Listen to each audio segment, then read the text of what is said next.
Okay, hi there, guys. So today, what I want to talk about are my plans for September 2019. And if you don't know a little bit about me, or if you don't know much about me, I've been selling on Amazon now for 3 years, or just a bit longer than 3 years. I've done quarter four, obviously, three times, and now I'm really starting to think about Q4. I also run the Amazon lead service in the UK called Fast Track FBA, and September for me is going to be a super busy time for that. But also as well, I have a team who work for me in the Philippines. I live in Vietnam myself, and I do everything remotely, selling into the EU.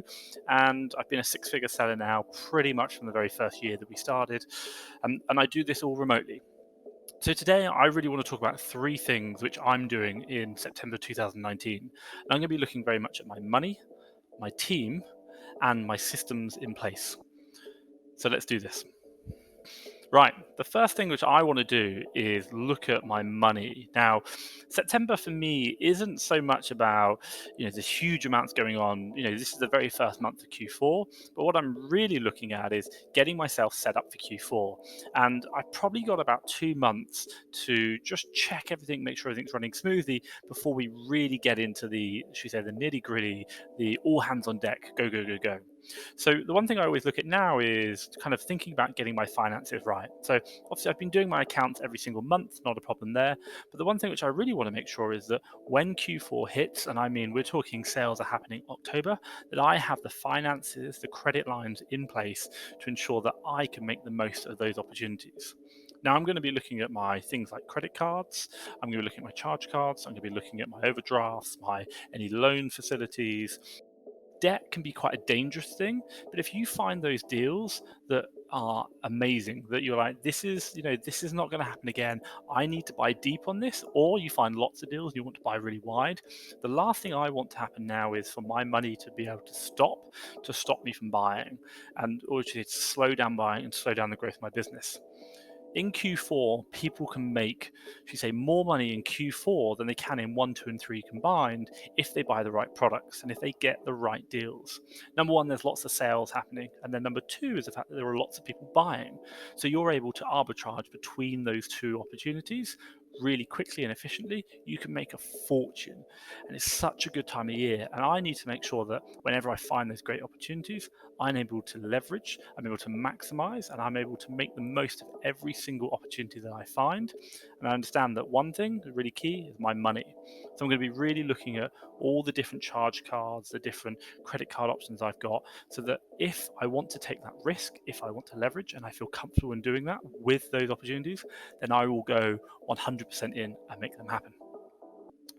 So the second thing I want to talk about is my team. Now, over the last year, or should I say throughout the whole of the time I've been working on my Amazon business, is I've been working on my team, and we've got a lot going on. So, and if I kind of give you a little bit of a breakdown about me, I pretty much don't source much at all. I'll dabble my hand in it every now and then, but the majority of my team do my sourcing for me. They also do my purchasing for me. They do all the shipments from Amazon. And then also as well, I have a prep center in the UK who'll do all those shipments as well, the physical shipments.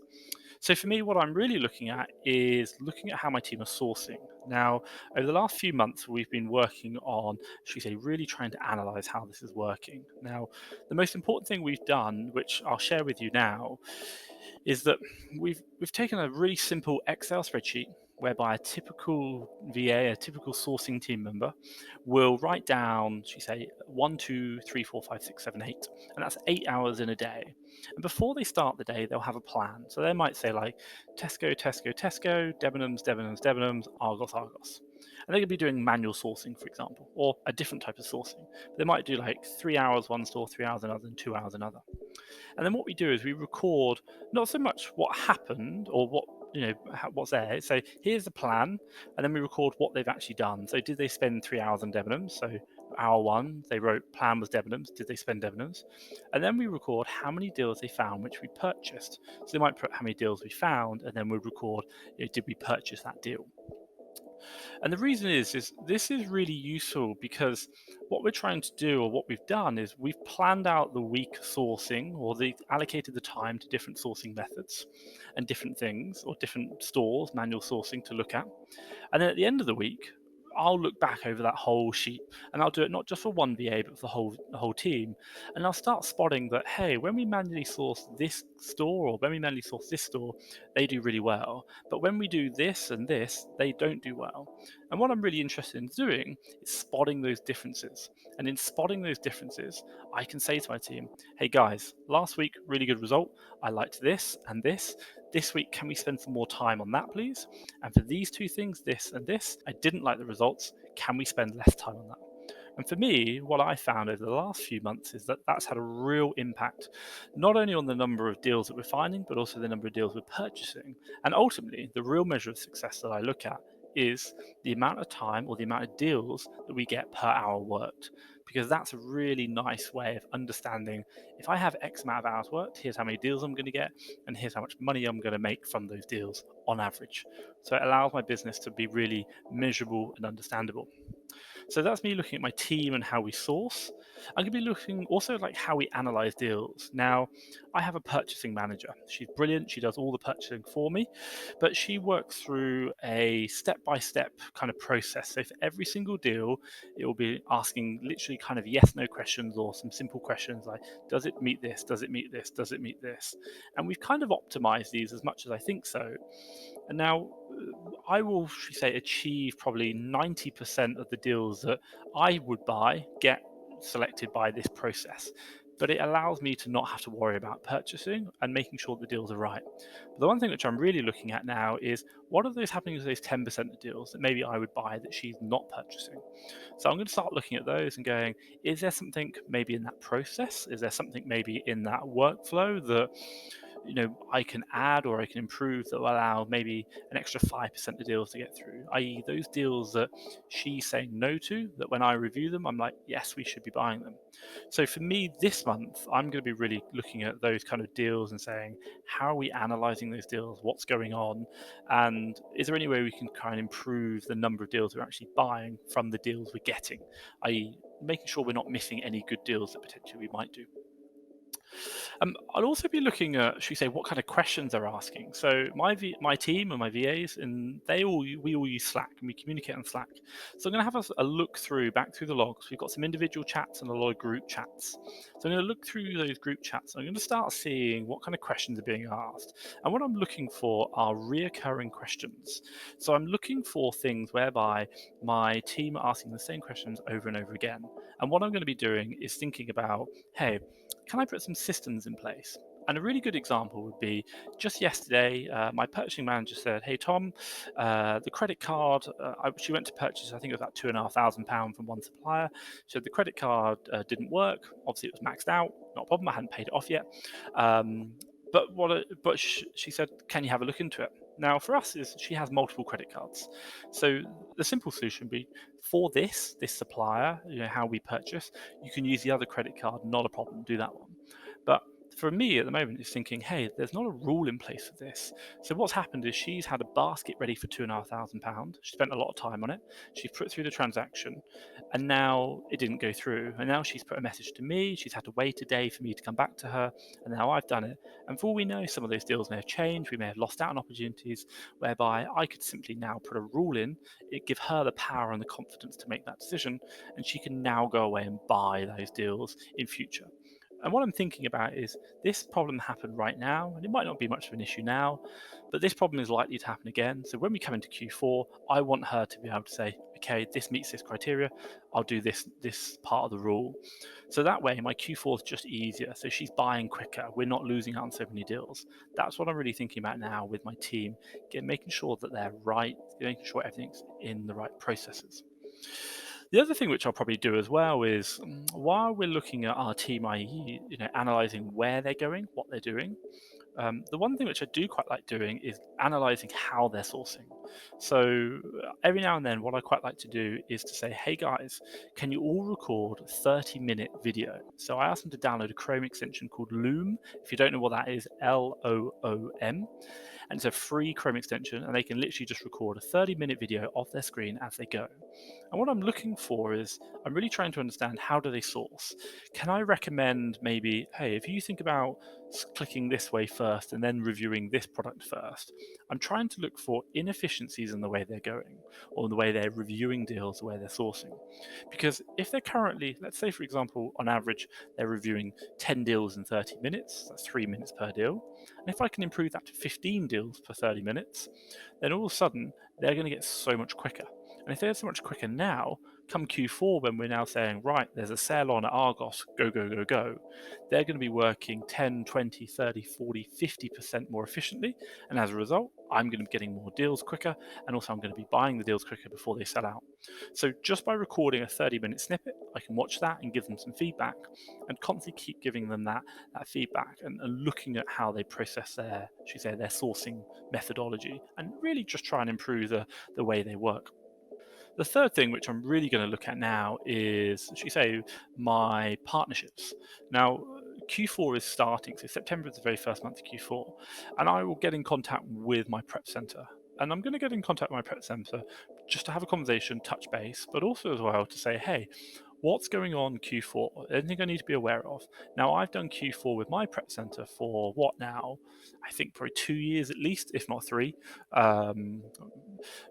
And I'm going to ask, hey, what's going on? Because it's been a year, something might have changed, and I just want to have that conversation around there. But also as well, I want to ask, what's coming up? What do I need to be aware of? Because while I think I'm okay at doing Q4, I never say I'm going to be an expert, but I think I have an idea of what to expect. These guys do not only my prep, they'll do other people's prep. And they know, okay, what's coming up times, because they've had to plan this throughout the whole year. They remember last year what happened, what went well, what they could improve on. And I want to get that information. I want to learn from them what big sales are happening, what kind of things that maybe I missed out on last year, what things that they see last year that could be beneficial this year. So I'm going to really kind of ask for some intelligence, ask for information. And hey, you know what? It's a mutual benefit for them, because if they share that information with you, you know what's going to happen? You're going to buy more stock, you're going to ship more stock into their prep center, and they're going to make more money because obviously they've got more business, which is great. So it's a win-win situation.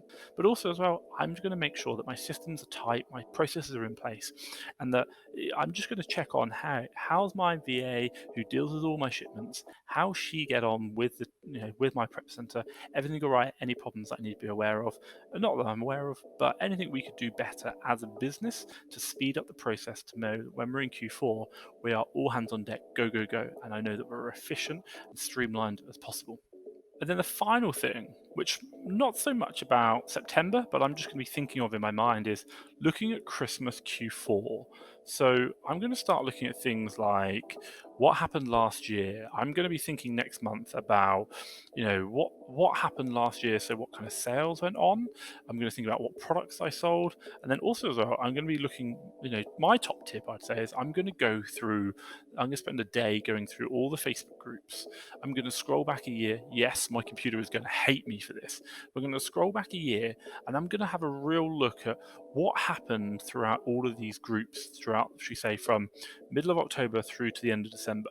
And the reason is this information is key. This is literally like a live stream of what happened during Christmas. So when sales happened, what did people miss out on? What sold really well?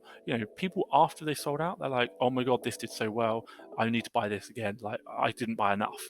My God, you can see that today. And remember, this time, this year, you need to buy that product because that sold really well. So I'm going to look back all those groups and get that information. That's something I'm going to think about going forward. But for this month, September 2019, the two kind of bits of information I'm really going to be thinking about, or should I say the two sales I'm going to be thinking about, are it's back to school. Students are going back to school. So I'm going to be thinking about stationery, loads of areas around back to school. And then in regards to that, there'd be like Ryman's, WH Smith's, they're going to have sales on. And then also in addition to that is going to be Freshers Week in university. So what arbitrage opportunities are available around that information, that kind of deals. So they might not be very good for the Freshers Week itself, but there might be great sales on during Freshers Week, which I can now think about buying ready for Christmas or ready for October. They're the kind of things I'm going to be thinking about. Where are great sales coming that I can now buy, which are historically going to be much more expensive to buy. So I can buy low, sell high. And that's a little bit about my September 2019 and what I'm going to be doing this month.